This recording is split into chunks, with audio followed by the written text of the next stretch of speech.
Bienvenue dans notre discussion du jour. Aujourd'hui, on se penche sur un aspect fondamental de l'accompagnement professionnel.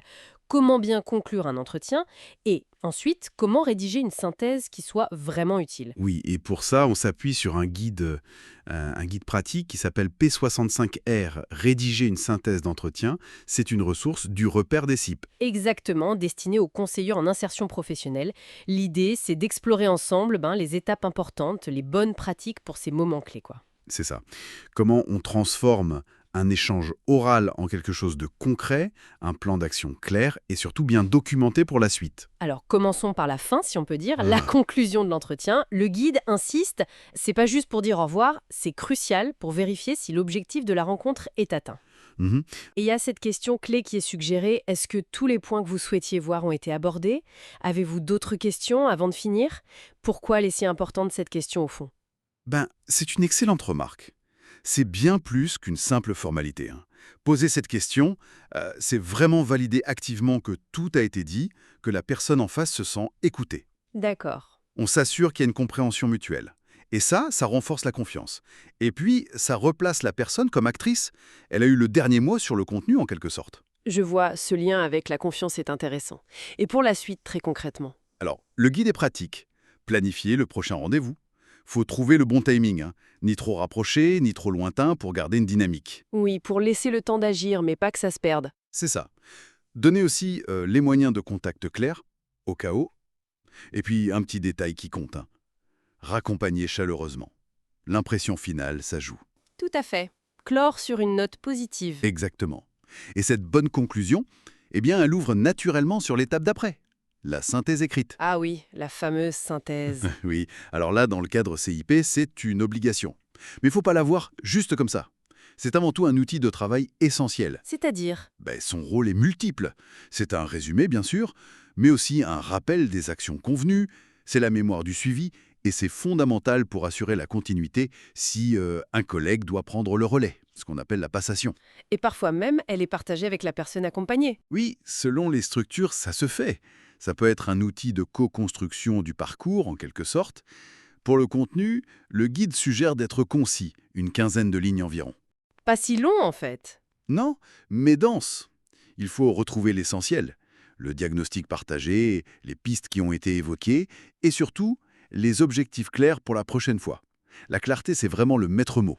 Et sur la forme, le guide donne des conseils assez précis. J'ai noté le vouvoiement, bien sûr, des phrases plutôt courtes, un vocabulaire simple, et un ton qui se veut positif, encourageant. C'est juste.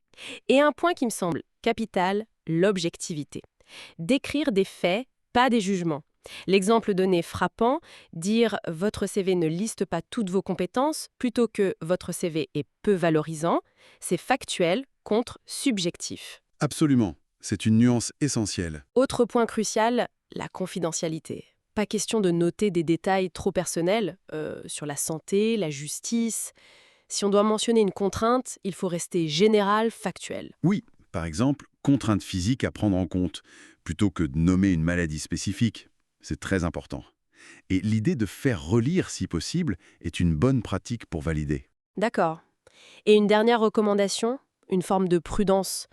Éviter de laisser des traces écrites sur des aspects négatifs comme des retards répétés, des objectifs non atteints. Oui, ces points-là sont souvent mieux gérés à l'oral dans la discussion directe. L'écrit reste, et peut parfois être mal interprété ou devenir pénalisant hors contexte. Mhm. Et tout ça, ça souligne la responsabilité du conseiller, en fait. La synthèse, c'est pas juste une note pour soi. C'est un document formel, ça a un impact. Ça engage. Ça engage. Voilà, ça reflète la qualité de l'accompagnement et ça doit construire la confiance, pas l'inverse.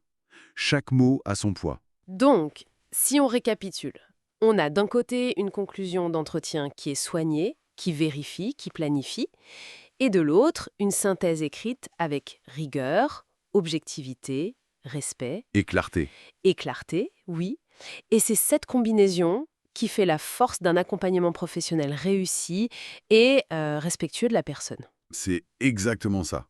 Et tu vois, ça nous amène peut-être à une réflexion un peu plus large, au-delà de ce contexte très spécifique de l'insertion. Oui, Quel est l'impact réel de la manière dont on documente nos interactions professionnelles en général ?